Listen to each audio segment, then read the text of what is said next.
ሴት ልጅ በእስልምና ማለት የሆነ ስለ ሴት ልጅ በእስልምና ምን ያህል ቦታ እንዳላት ይህ ስለ ኒቃቡታውና የሆነ ብቻ እኛ ተስፋ የምናደርግበት እስልምና ላይ ያለው ነገር እስኪ ንገረን። ማለት በቃ ሴት ልጅ በእስልምና ምን አላት የሚለውን ነገር ማለት ነው። ሴት ልጅ በሚዲያ ላይ ወጣ ማስተማር አይቻልም፣ አይፈቀድም፣ ተገቢ አይደለም፣ ትክክል አይደለም። ሴት ልጅ ሀያዋ አደባ ቤት ወቀርነ ፊ ቡዩቲኩና አልኩሽ። ቁርአን አንቀጽ ነው የጠቆምኩሽ። አይ ቁርአን አንቀጹ አልተመቸኝም፣ እሱ ካላህ ጋር ተነጋገር እህቴ። ባረከላሁ ፊክ። ምክንያቱም አንድ ሰው ያኔ የሚነገርበት አነጋገር አለው። ካነጋገር እስካሁን የደረደርኩ ጉዳይ ካልተረዳሽው እንግዲህ የሚመጣው ይሄ ነው። አላህ ብሏል ነው ከተቀበልሽ ወብሂ ወኒዕማ።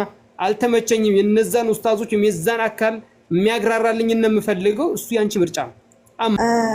ለምንድን እንዲህ አይነት ጥያቄ ጠየቁት ማለት ለምንድን ለእኛም ሰጠን ለማለት የፈለግኩት ምንድነው ለወንዶች አላህ ሱብሃነሁ ወተዓላ 4 ሚስት ማግባትን ፈቅዷል ማለት ለምሳሌ የፈለጉትን አራቱም ሆኖ የፈለጉትን መርጠው የማግባት እንትን ሰጥቷቸዋል።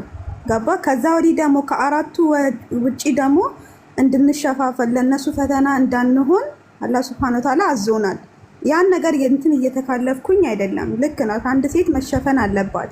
ግን እንደዛም ሆኖ ወንድ ልጅ ዛሬ ኒቃብ ለብሳ ራሷን ሰትራ ድምጿን ብቻ በመስማት የሚወሰወስ ከሆነ ይሄ ከባድ ነው ለወንዱ ራሱ ማለት ነው። ምክንያቱም ተፈቅዶለት እንደገና ለሱ ተብሎ እኛ ተሸፈኑ ተብለን ብዙ ነገር እንትን ካለን በኋላ ድጋሚ ደግሞ በድምጻችን የሚወሰወስ ከሆነ ይሄ ችግሩ ማን ጋር? እሱ ጋር ነው ወይም ደግሞ አይደለም። ላ ቆም በይ እዚህ ጋር ሴት ልጅ አዛ እንዳታደርግ የከለከለው ወንዶች ናቸው ወይስ ነብያችን ናቸው? ነብያችን ናቸው።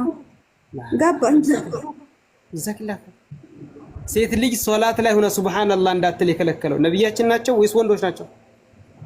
እሱማ እኮ አሁን እዚህ ጋር እኔ ከሐዲሱ አይደለም ችግር ያለብኝ ማለት አልተረዳኸኝም። ከሐዲሱ ሳይሆን አፏን ንግግር ብዙም አልችልም። ከሐዲሱ ሳይሆን በቃ ምንም ቢሆን ለነሱ ፈተና እንዳንሆን አላህ Subhanahu Wa Ta'ala ከእግር እስከ ራሳችን እንድንሸፈን አዞናል። ይሄ ክብር ነው፣ ለኛም ክብር ነው። በቃ ማለት ስሜታቸውን ጠብቋል አላህ። ከዛ ወዲህ ደግሞ 4 እንዲያገቡ ሴት ልጅ የማታደርገውን ነገር ወንድ ልጅ እንዲያደርግ አላህ ፈቅዷል። ይሄ አቅዲ በቃ ይሄ የማይካድ ነገር ነው።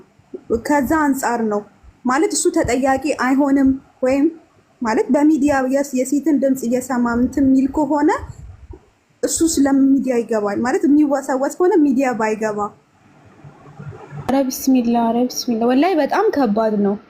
ወንዶች ደግሞ እኛ የምንወሰውሳችሁ ከሆነ አንተን አትበሉ። ሽቶ ችግር የለውም ማለት አትምጡ፣ ሚዲያ ላይ አትግቡ። ወላሂ የምሬን ነው።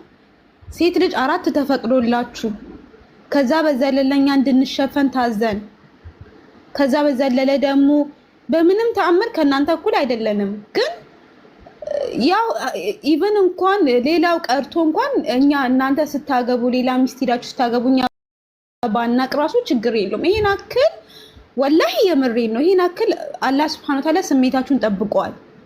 ገባችሁ? ግን ዛሬ ላይ ደግሞ እኔ ተሸፍኜ የሆነ ቤት ውስጥ ድምጼን ሰምተ ድምጼ የሚረብሽ ከሆነ ደግሞ ይሄ ችግሩ አንተ ጋር ነው፣ አላህ ጋር ሳይሆን ወላሂ አሁን ሰለምቲ ክርስቲያን የሆኑ ሰዎች ወደ እስልምና ሊመጡ ሲሉ ድምጻችሁን ማሰማት አትችሉም ሲባሉ ሳሉት አይመጡም። ወላሂ የምሬን ነው። እስልምናን አይቀበሉ እንዲህ አይነት አቂዳ የምታስፋፉ ከሆነ ማለት ነው። እና ከባድ ነው። አላኩል ያህል የትኛውን ይዤ የትኛውን እንትን እንደምን ግራ ገብቶኛል። ገባኝ ስል አይገባኝም።